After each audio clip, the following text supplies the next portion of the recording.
इस कोविड-19 महामारी के दौरान हम जो है लगातार ऑनलाइन क्लास का हिस्सा बन रहे हैं और सभी जो विद्यार्थी हैं, प्रशिक्षणार्थी हैं, वो भी बढ़ चढ़ कर हिस्सा ले रहे हैं। हमारा जो विषय है शिक्षा के उद्देश्य, ज्ञान और पाठ्यचर्या, इस विषय के अंतर्गत हम शिक्षा की अवधारणा का अध्ययन कर रहे हैं और पिछली कक्षा में हमने शिक्षा की प्रकृति को पढ़ा था कि शिक्षा की प्रकृति किस प्रकार की है। तो शिक्षा की प्रकृति के बारे में हमने पढ़ा था कि शिक्षा एक सामाजिक प्रक्रिया है, शिक्षा एक सामाजिक प्रक्रिया है, शिक्षा विकास की भी प्रक्रिया है, शिक्षा गतिशील प्रक्रिया है। इस प्रकार से हमने शिक्षा की जो है प्रकृति के बारे में अध्ययन किया था। आज हम जो है शिक्षा का स्वरूप, क्या शिक्षा का स्वरूप, उस पर हम चर्चा करेंगे आज की इस ऑनलाइन कक्षा में। तो देखो, मनुष्य जब भी जन्म लेता है और वो जन्म से लेकर जरावस्था तक, अपनी वृद्धावस्था तक कुछ न कुछ सीखता है। ये हम सभी जानते हैं और बहुत बार हम बात भी कर चुके हैं कि बच्चा जब जन्म लेता है और मृत्यु पर्यंत तक वो कुछ न कुछ कहीं ना कहीं से सीखता रहता है। तो इस प्रक्रिया में अनेक तरह के इसके रूप हो सकते हैं। देखो, बच्चा जब जन्म लेता है तो उसका आकार, रंग अलग प्रकार का होता है। 6 महीने बाद में अलग हो जाता है, 2 साल बाद में और चेंजिंग आ जाती है। तो बच्चे में क्या है, आयु के अनुसार चेंजिंग होती रहती है, उसमें भी आयु के स्तर के अनुसार चेंज होता रहता है। उसी प्रकार से देखो शिक्षा भी है, शिक्षा का भी स्वरूप बदलता रहता है।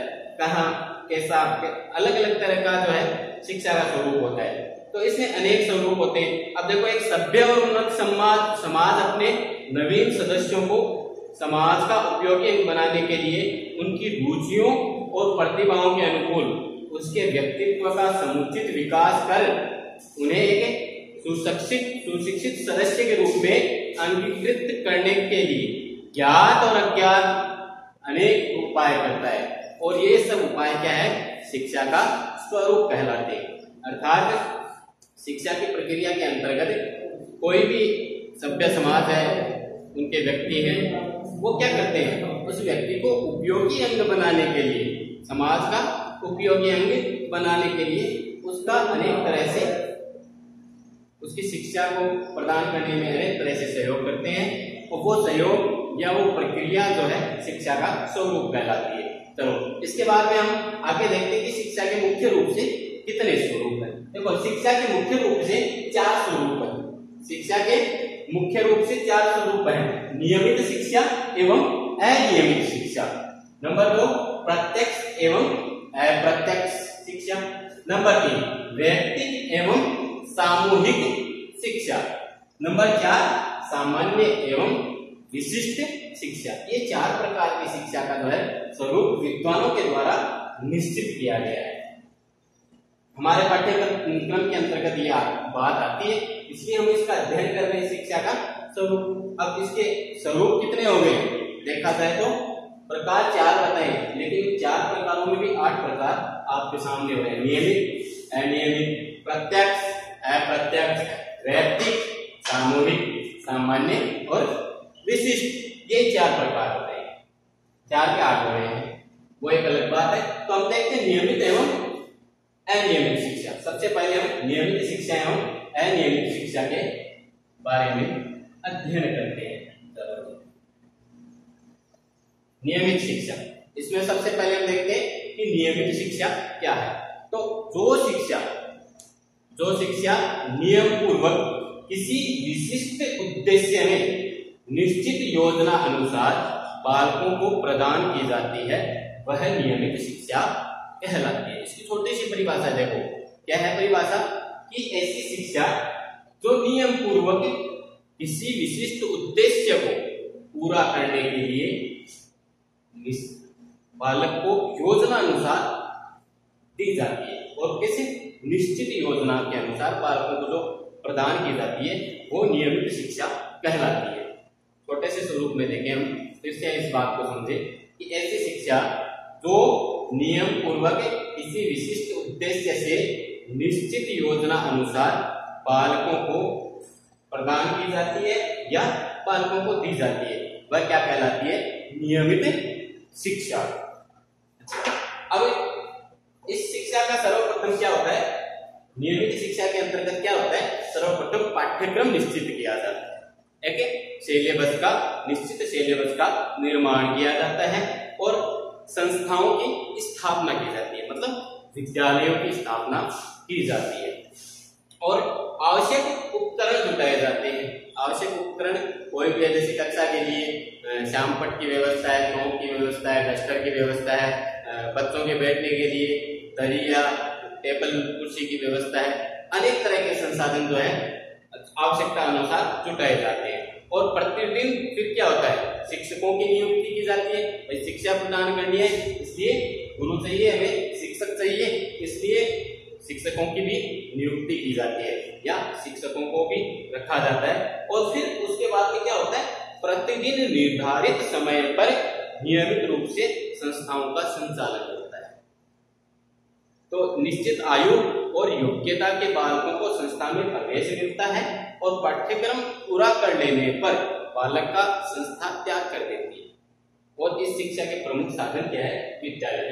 नियमित शिक्षा का प्रमुख साधन क्या है? विद्यालय। क्या है नियमित साधन इसका? विद्यालय,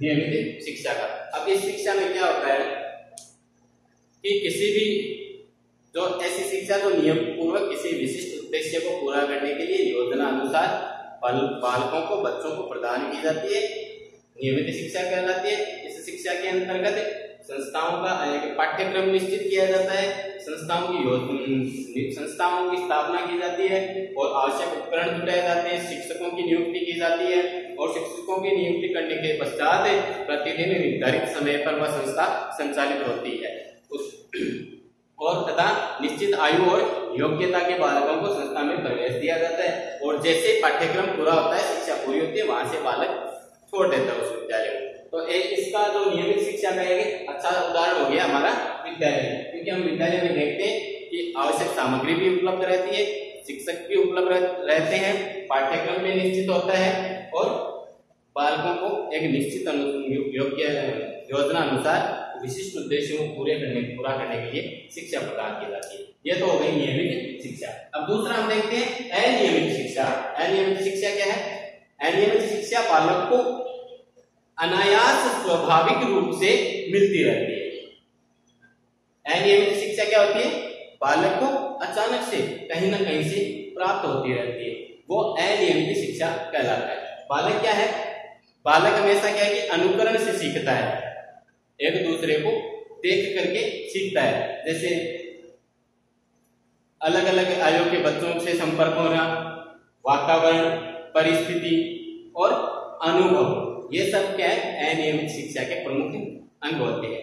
और ये शिक्षा क्या है? जीवन पर्यंत। अनियमित शिक्षा क्या होती है?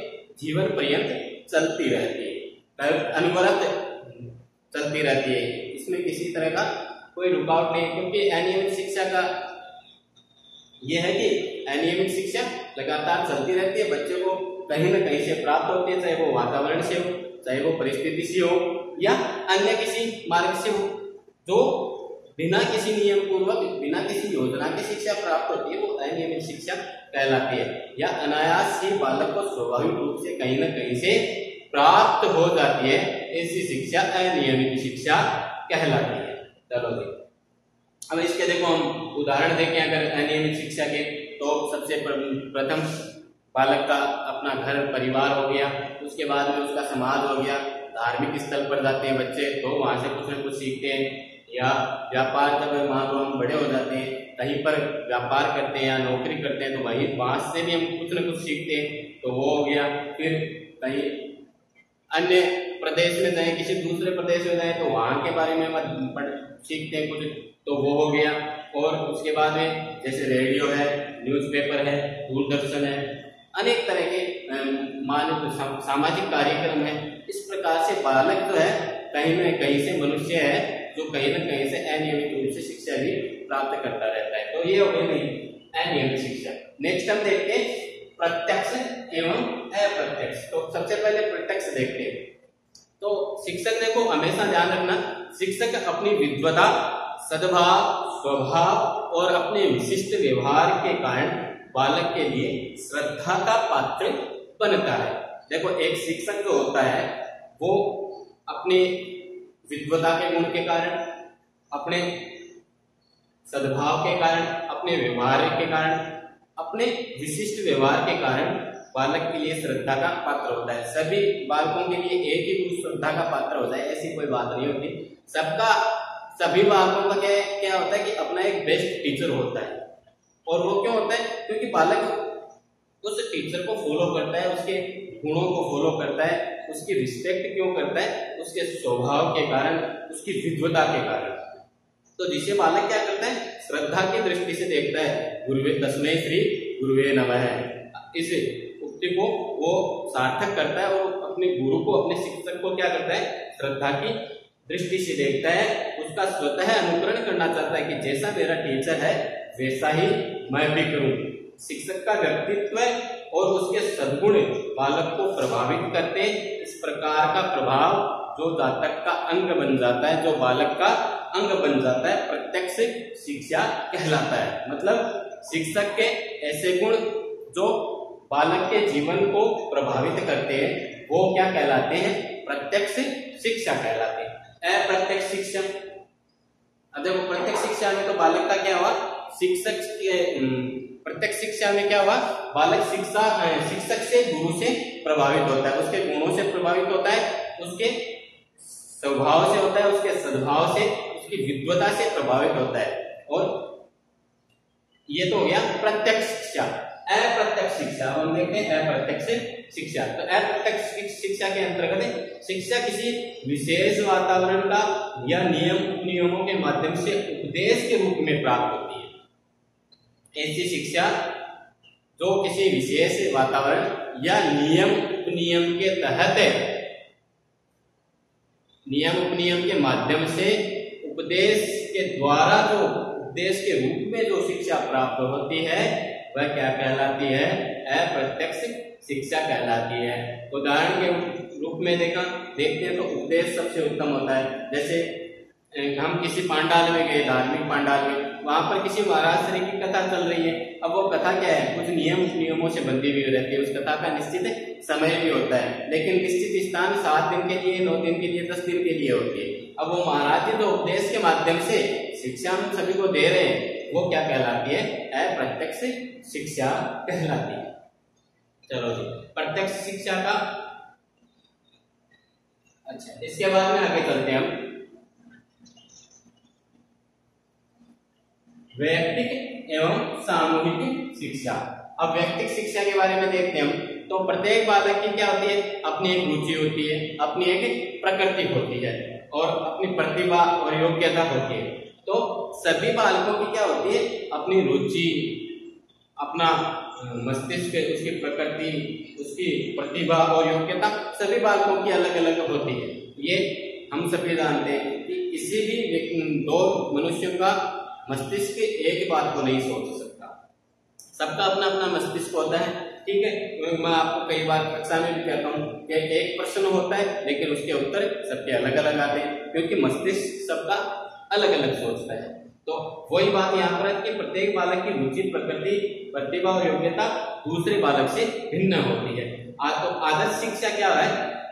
विद्वानों के अनुसार आदर्श शिक्षा ऐसी विभिन्नता को ध्यान रखते हुए मनोवैज्ञानिक ढंग से प्रत्येक बालक को अलग अलग दी जाए, इस प्रकार की शिक्षा व्यक्तिगत शिक्षा कहलाती है। विद्वानों के अनुसार आदर्श शिक्षा वह है जो बालकों की विभिन्नता को ध्यान रखते हुए मनोवैज्ञानिक रूप से प्रत्येक बालक को अलग अलग रूप में दी जाने वाली शिक्षा वैयक्तिक शिक्षा कहलाती है। वैयक्तिक शिक्षा में बालक का सर्वाधिक ध्यान रखा जाता है, बालक की आवश्यकताओं का अत्यधिक ध्यान रखा जाता है। वैयक्तिक शिक्षा के लिए प्रत्येक बालक के अध्ययन की व्यवस्था भी अलग अलग की जाती है। तो तो ये हो गया व्यक्तिगत शिक्षा। और सामूहिक शिक्षा, सामूहिक शिक्षा में बात करें तो हमारे भारत में जो भी प्रचलित शिक्षा विधि है, जो शिक्षा व्यवस्था है, वह क्या कहलाती है? सामूहिक शिक्षा कहलाती है। तो सामूहिक शिक्षा के अंतर्गत सामूहिक शिक्षा जो है विद्यालयों में प्रदान की जाती है। बालक को एक समूह को एक साथ स्थान पर एकत्रित कर शिक्षा देना सामूहिक शिक्षा कहलाती है। अर्थात बालक को समूह के अंदर बिठाकर उसको शिक्षा प्रदान करना सामूहिक शिक्षा कहलाती है। जिसका सबसे अच्छा उदाहरण वर्तमान में जो हमारा शिक्षा का जो व्यवस्था है, जो प्रचलित हमारी जो शिक्षा व्यवस्था है क्लासरूम वाली, वो सबसे अच्छा उदाहरण सामूहिक शिक्षा का है। अब सामान्य और विशिष्ट शिक्षा। तो प्रारंभिक शिक्षा जो होती है, जो प्रत्येक बच्चे के लिए अनिवार्य जो शिक्षा है, वह सामान्य शिक्षा कहलाती है। यह शिक्षा क्या होता है? बालकों को साक्षर बनाकर उनको सामान्य जीवन जीने के लिए तैयार की जाती है। सामान्य शिक्षा कौन सी है? प्रारंभिक या आरंभिक शिक्षा सामान्य शिक्षा कहलाती है। इस शिक्षा के अंतर्गत बालकों को साक्षर बनाकर सामान्य जीवन के लिए तैयार करना होता है। अच्छा, अब देखते हैं विशिष्ट शिक्षा। अब विशिष्ट शिक्षा के अंतर्गत विशिष्ट शिक्षा का ध्येय किसी विशेष व्यवसाय के लिए तैयार करना होता है। विशिष्ट शिक्षा का अर्थ है कि किसी विशेष व्यवसाय के लिए, किसी विशेष विषय में दक्ष बनाने के लिए शिक्षा प्रदान करना या तैयार करना। किसी विशेष व्यवसाय में दक्ष बनाने तथा कार्य कौशल लाने के लिए जो शिक्षा दी जाती है, किसी विशेष व्यवसाय में दक्ष बनाने के लिए, कार्य कौशल बनाने के लिए जो शिक्षा प्रदान की जाती है, वह विशिष्ट शिक्षा कहलाती है। सामाजिक सेवा व्यवहार कार्यों में दक्षता लाने के लिए विशेष प्रकार की शिक्षा की आवश्यकता होती है। अब अगर हम उदाहरण देखें तो जैसे +2 के बाद में, 12th के बाद में क्या होता है? बच्चे अपनी रुचि के अनुसार अलग अलग विभागों में नियुक्ति प्राप्त करते हैं। जैसे नीट के माध्यम से कोई इंजीनियरिंग में जा रहा है, कोई मेडिकल में जा रहा है, कोई पॉलिटेक्निक में जा रहा है, कोई कृषि चूज कर रहा है, कोई लॉ को चूज कर रहा है। तो वो क्या होती है? विशिष्ट शिक्षा होती है। दक्षता प्राप्त करने के लिए, किसी एक क्षेत्र में दक्षता प्राप्त करने के लिए जो शिक्षा प्रदान की जाती है, वो विशिष्ट शिक्षा के अंतर्गत आती है। तो ये आज का हमारा जो है टॉपिक शिक्षा का स्वरूप, नियमित एवं अनियमित शिक्षा, प्रत्यक्ष एवं अप्रत्यक्ष शिक्षा, व्यक्ति को सामूहिक शिक्षा, सामान्य और विशिष्ट शिक्षा, ये हमारा आज का कंप्लीट हुआ। ठीक है, तो प्रकरण